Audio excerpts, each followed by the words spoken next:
And I understand that this is probably the last time that we're going to be together on the dais. And I will just say that I have enjoyed the banter and I have enjoyed our opportunity to visit with one another. And although we probably disagree on a number of different areas, we've also found some areas of agreement with regard, along with Senator Smith, with regard to improving options for home ownership and particularly with regards to areas on Native American reservations and also with regard to the rural areas of our country that really do need to have an upgrade in how we provide mortgage services to them. So I appreciate that. Thank you. And Ms. Chopra, I would suspect that you and I probably disagree on the vast majority of our philosophical approaches to the regulatory approach that we should have in this country regarding the availability of credit and so forth. But I wish you the best in your next endeavor, and I think there's no question but that you and I both know that you probably won't be here after the 20th or the 21st of January, but I wish you well in your next endeavor. Let me begin by just working my way through some things that I really do have a concern about. I recently sent you a letter with my colleagues, Senators Haggerty and Daines, regarding your proposed mortgage servicing rules. The stated intent of the proposed changes is to assist borrowers who are experiencing difficulty in meeting their financial obligations.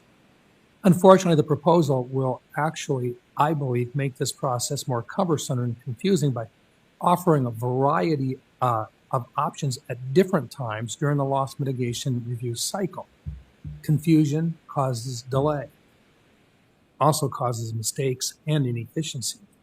The intent of this rule is meant to be good, but as proposed, I believe it will be ineffective, and I think it will actually be harmful.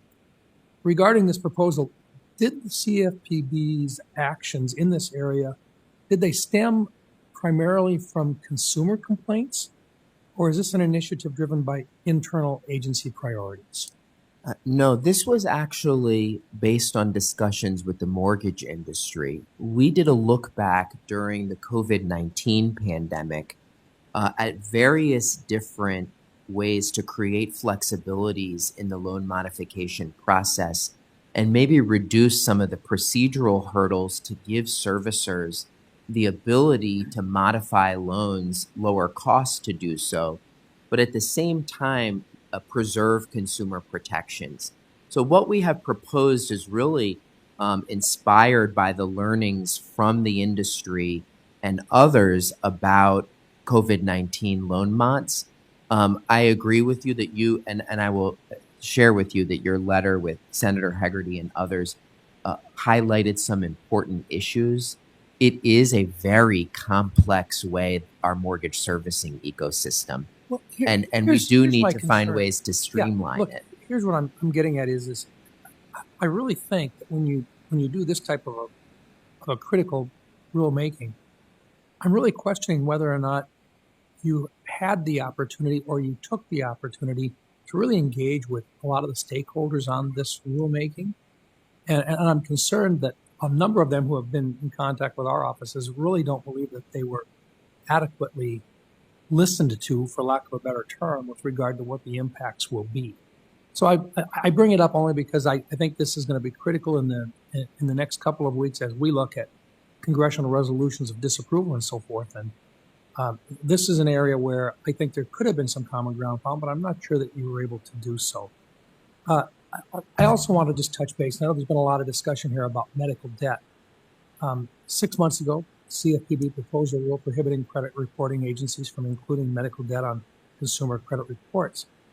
And although consumers with unpaid medical expenses may see an improved short-term credit score, financial institutions will not be able to accurately conduct underwriting practices, something that may create barriers to accessing credit. In particular, what I was concerned with was the folks who are actually making a billing, and it's doctors and so forth. Were you able to actually get feedback from them in terms of how they're going to be looking at providing services if they believe that they're not going to get paid in the first place, and whether or not those reports are going to be made available to them?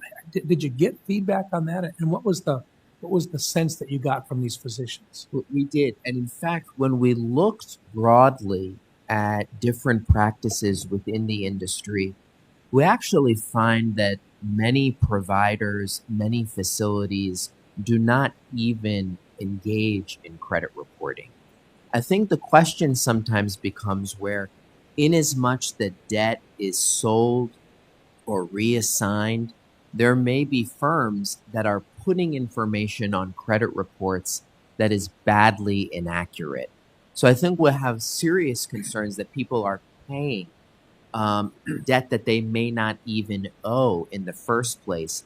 And there's a broad recognition that medical bills are very different than the application process you go through when it comes to a mortgage, a credit card. And Yeah. my time has expired, but I just want to say, first of all, thank you, Mr. Chairman, for your service on the committee. And I would just say, I think that while the intent of this was right, I think the implementation of this may be doing some harm, and I'm hoping that we'll be able to review this and perhaps make some modifications, because while we don't want that debt to ever be misinformed because of the time it takes for insurance companies to pay back and forth and to pick up debt and so forth, I really am concerned that this may do more harm than it does good for some of those individuals that are perhaps looking to get services that physicians may actually decline to provide or suggest they go elsewhere. But with that, Mr. Chairman, thank you. Thanks, around Senator.